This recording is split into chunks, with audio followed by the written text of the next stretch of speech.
Alors le Zohar de ce matin, Parashat Miketz. Vayaker Yosef et Echav, vehem lo ikiru. Le Zohar, il vient expliquer le verset. Yosef est devenu le vice-roi.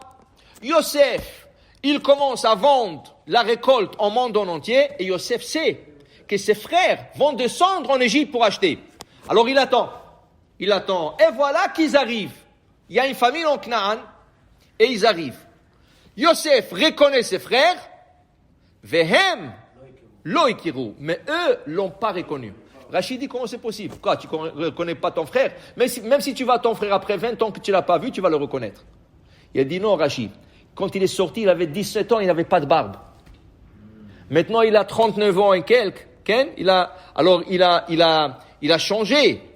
Il a changé. Ken? Dans ce cas, ils l'ont pas reconnu. Alors, il a changé. Il est habillé comme un Égyptien. Il parle comme un Égyptien.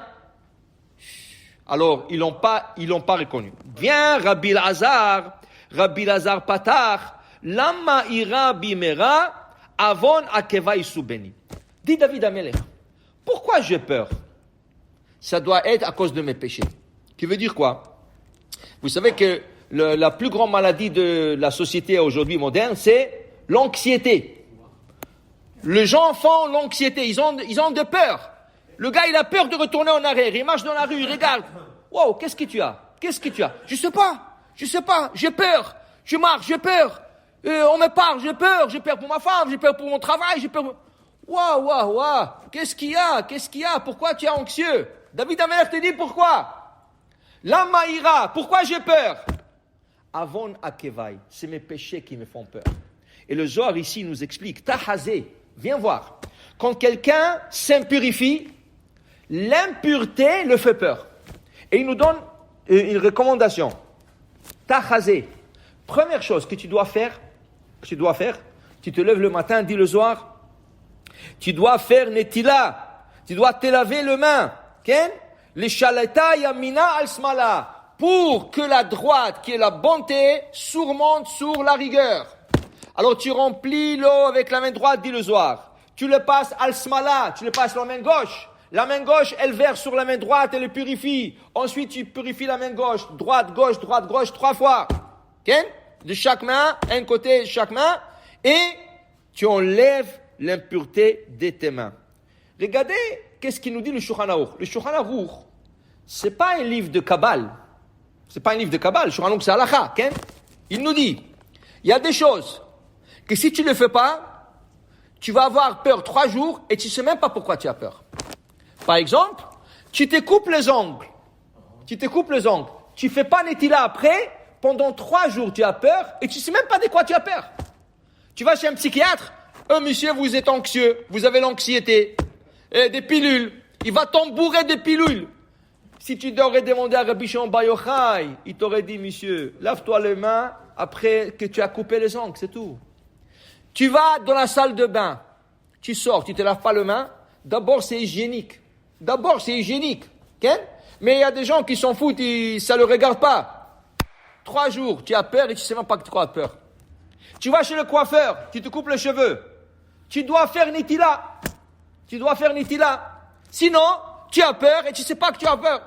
Et le matin, tu ne te laves pas les mains. C'est la plus grande impureté. Là, ça a vraiment peur. Alors il dit, David Amelech, Lama ira. Pourquoi j'ai peur? Ah, je sais pourquoi. Avon akevai. Parce que j'ai fait des j'ai fait des péchés. Mais quel péché, dit le Zohar? Quel péché? Tu emmènes l'impureté sur toi. Et l'impureté, c'est elle qui te fait peur. Donc, les gens qui vont chez le psychiatre, okay? C'est eux qui le rendent fou. C'est le psychiatre qui le rend. Il n'est pas fou, le gars, mais il le rend fou. Il lui donne des pilules.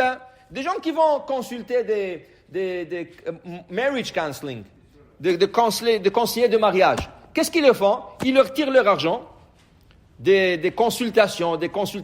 Et après 10 ou 15 consultations, qu'est-ce qu'il lui dit le gars? Ah, vous savez, je vois, vous n'êtes pas fait un pour l'autre. Ah, mais pour 15 consultations, tu leur as pris $300 par consultation, ça c'était bon, hein? C'était bon, mais à la fin, tu n'as pas trouvé la solution? Tu vas chez un rabbin, tu es shalom bayit, tu t'assois avec le rabbin, il va t'expliquer qu'est-ce que tu dois faire lui, toi, et qu'est-ce qu'il doit faire elle. On fait le shalom, quand vous vivez ensemble, il y aura peut-être encore un peu de problème, et on arrange ça.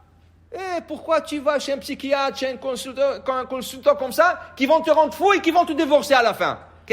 Avona kevai.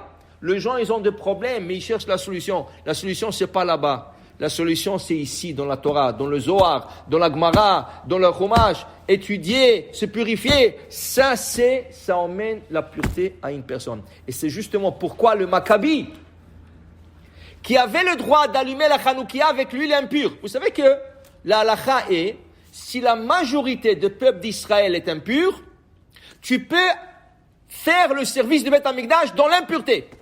Par exemple, la Gemara dit Korban Pesach. Si quelqu'un, un individu est impur, il ne peut pas faire Korban Pesach. Mais si la majorité du peuple d'Israël est impur, il peut faire Korban Pesach.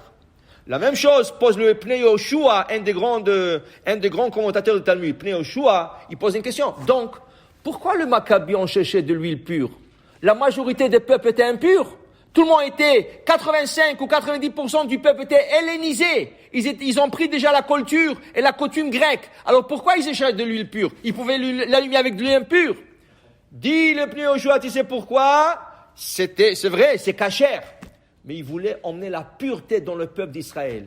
S'il l'aurait allumé comme ça dans l'impureté, les gens seraient restés comme ça encore. On aurait allumé une année ou deux. Il voulait emmener la pureté d'un grand coup. Un grand coup, ils ont cherché tout le moyen et l'huile jusqu'à qu'ils ont trouvé le parkatan, la petite fiole de l'huile qui a allumé les générations, pas leur génération, les générations jusqu'à la venue du Mashiach, jusqu'à aujourd'hui, que même les gens laïcs en Israël, ils allument la Hanoukia, grâce qu'ils ont insisté de faire ça dans la pureté. Baruch Adonai Le'olam. Amen ve Amen.